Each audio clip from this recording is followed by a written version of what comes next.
Hello and welcome to The Big Fight. Well, this has been an interesting week in the world of politics where all sorts of statements on ideology have come, not least from the Sanchalak of the RSS, Mr. Mohan Bhagwat.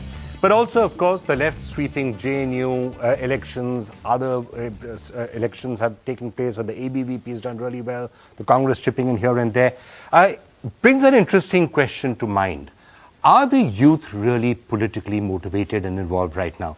Let's remember, in the elections that are coming up later this year, in the elections that are going to come up in 2019, that youth vote is really going to matter. What's going to drive the youth vote? Are the youth today essentially interested in other things, not least of which mobile phones and everything that happens on them?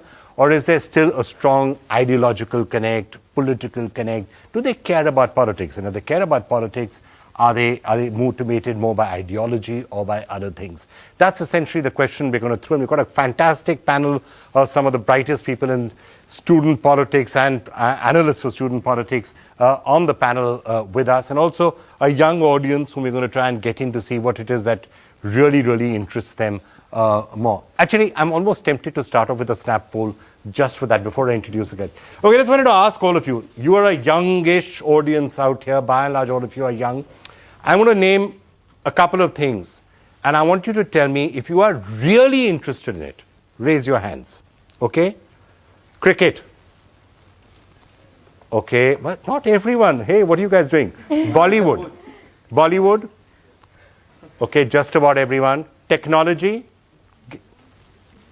Virtually everyone, with the exception of some people down there. Politics. Good audience. All right. It's an interesting audience because they're interested in most of the things and almost in an equal ratio. So, okay. I must say, wrong way of asking question in a survey. Okay. I was waiting for him to say that. And it's Pradeep Bhandari, founder of Jan Ki Baat, been joining us most Fridays to tell us what's happening in the world of politics. So great to have you with us as well. All right.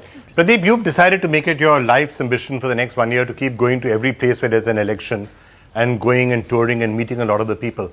When you did it, whether it was in Tripura or Karnataka, did you find the most amount of youth involvement? Where did you find it? See, I've traveled 11 elections and tried to predict all of them correctly. What I've observed is that the excitement and the energy in the youth of the small town, or the youth of the villages, or the youth of the tier 2 and the tier 3 cities is much more than what you will see in a Delhi, Bombay, etc. So what Shama made an argument that, there is a fear in the youth, that the youth is afraid. That's a very Lodi Road argument for me, because when you travel outside Delhi, when you go ahead and go to Bhagalpur, when you go ahead and go to Bihar, different places, you will actually find that there are real issues. There are issues of jobs, there are issues, certain issues of caste, there are aspirations to be realized, and these are the issues which the political parties were able to successfully tap, get the maximum percentage of voting. I'll tell you, in Karnataka, even in Karnataka or Tripura, you take them taking two different states. One is a very big state and the other is, say, somewhere in the northeast. I had on polling booths the youth lining up at 6 a.m., 7 a.m. to actually go ahead and vote. What has social media done is that it has provided a tool to provide conversations easier between your elected representative and me. But that does not make the task of politics easier, because ultimately the politics is all about going to the ground, getting the grassroots, getting the capital, getting that money to actually fight election. And that is why individuals who might be in student politics may not necessarily convert that much into being an MP and an MLA, and if you get a data on that, I would see there is no direct correlation to it. Okay, he's saying that this concept that there's a lot of fear in people aren't being able to speak is more, what did he call it, a Lodi Road phenomenon. I'm not from Lodi Road. I'm not from a political family. I'm not from a political family. I went on a debate, spoke against a BJP person, and I was threatened. I'm telling you, this was my experience. I was threatened online that my tongue would be cut, my nose would be cut. I had to go and file a police complaint. So this is my own personal experience. I am not from Lodi Road. I don't live in Delhi. And I have family also in Kerala. I also go to villages there. People are right now scared in various places that they cannot express themselves. There are a lot of issues. I mean, I can ask you people that you can't express. I mean, you're told what to do. I can see a lot of heads saying yes. They are told what to do. Okay, Sanjay's about to have a cardiac arrest if I ask one more of these. And before 2014, Were you told what to eat, what not to do, how to think? That has any politician gone to your house and told you that you should eat X, Y, Z? The politicians don't have to go to the house. They Yeah, read so, enough about ask it. them.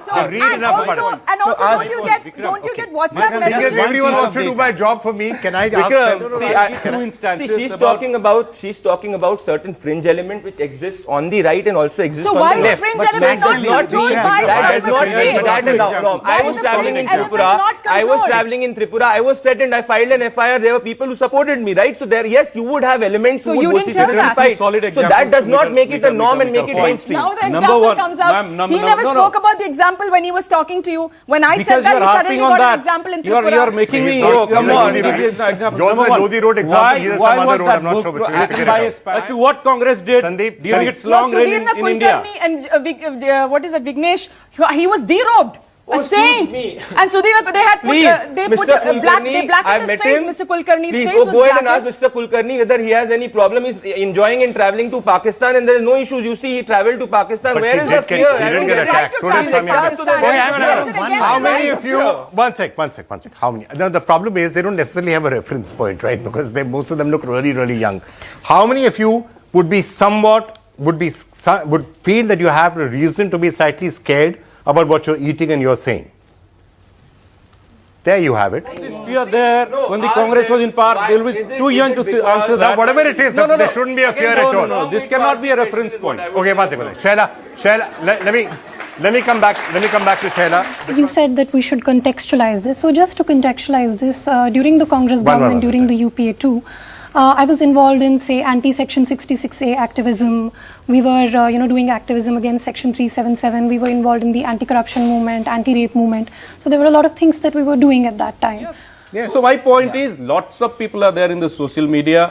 Many things are said in the social media. All I'm saying is that... So the point is, that should not be the determinative factor of anything.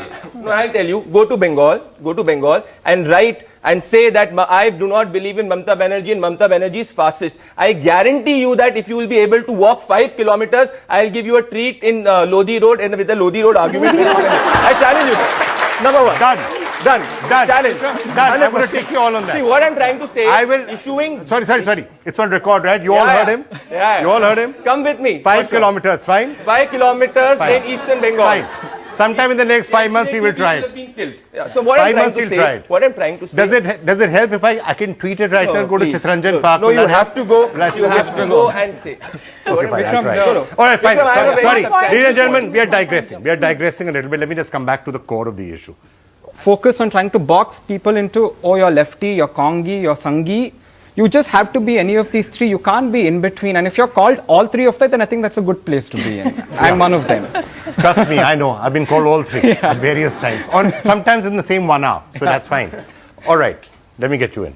See, Vikram, first of all, I believe that the whole hypothesis of the discussion should not just be DU and JNU. You need to travel to the universities in, say, Bihar, in Karnataka. So are they ideological or are they not? No, ideology plays an important role. It's not something which completely drives an individual. Individual also looks for solutions to issues. That is also an integral part because there are different components which form the personality of the individual. At places, it's the ideology which drives. At places, it is the issues which drive. So if you categorize it into a black and white, I think it's very naive conclusion to make. So I'm just trying to say that if we have this debate, say somewhere in Bihar or Patna, from where you have individuals like Jagjeevan Rao coming up, Lalu Prasad Yadav coming up, so-called Nitish Kumar coming up, or go to Karnataka, you have the other leaders coming up, go to Tamil Nadu, you have other leaders coming up. So the whole hypothesis cannot be based on student activism in 2 universities. One more point.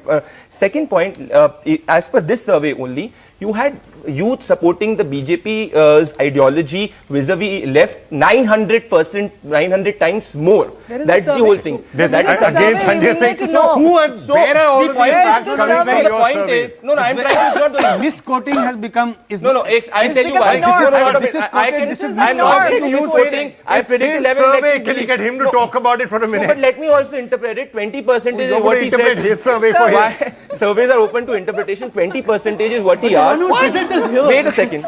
My allow me surveys freedom are of subject to expression. interpretation when I'm asking the audience. 10 seconds of freedom of expression, then you can counter me. 10 seconds of freedom of expression, please. 10 seconds of freedom of expression. 10 seconds. 20% is what when he had asked that the people support the BJP RSS ideology, and 2% is what they had asked that they support the left ideology. You do the maths and you'll get it. Yeah? All of us have passed 12th class. First, on the question of whether, when we were discussing a minute ago that about are people feeling unsafe, the youths are feeling unsafe.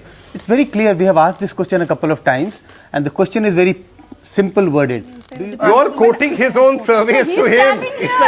One person with an iPad saying this is what you said, and another person on a mobile phone saying this is what you said. Show anything on the phone. This is the problem with 2018. He will believe his iPad, he will believe his mobile phone, and we are the actual human being out here. I mean, this is what I'm quoting it from the document. I'm not doing any fake news. That's the interpretation. The man stands here. He let him answer. The man is standing up. Personally, I'll always still believe the human being. So can you please answer him? Okay, it's fine. At least for now, I will believe the human being. I mean, this is ridiculous. AI aane wala hai, but itne jaldi ridiculous. Here's the document. Because the man is here, my dear. Please take it. Or you are in fear Why of something. did Jayant Sinha put a garland around a lynching convict? Okay, wait. Pradeep, nobody can hear what he's saying because you're talking. Now, Shaila, one second. One at a time now. One at a time. One at a time. Everyone finishes. Last. Ma'am, please calculate the amount of time. I'm not spoken the We haven't spoken. 15 seconds for everyone. Please. You are 15 in the seconds. government, and 300 MPs. 15 seconds and nobody's interrupting First now. of all, other than please me. go ahead and study statistics and data. The amount of beef export in India is the largest in this world. If people were not allowed to eat or they were lynched for doing beef, then that export would not have happened. Please don't. Please, no, let me speak. Let me speak. Number two, specific anecdotal evidences which she has quoted, I absolutely equally condemn it. But please understand, in this country for the first time the triple talaq thing has happened, where triple talaq has been made anti-constitutional. The government has got ordinance. She did not speak about it. I want to comment on that. You go ahead and see that. Please understand that. Let's be fair on all this. over the place now. Please, so what I'm trying to say, see any amount of threat, etc., or say killing which happens on the basis of religion, anything, that's absolutely wrong. But please don't generalize specific anecdotal evidences, is what I'm trying to say. Okay, and please, you've said it now. This, it's not about the, the Bharat Tukde Tukde slogan only raised inside the JNU. You go ahead and see, this time when the left unity candidate was fighting, he was having the placard of Afzal Guru, and you had the Supreme Court of this country open for Afzal. That is the amount of liberalism you have in this country. Okay. You can't have more liberalism. Okay, fine. That's my final.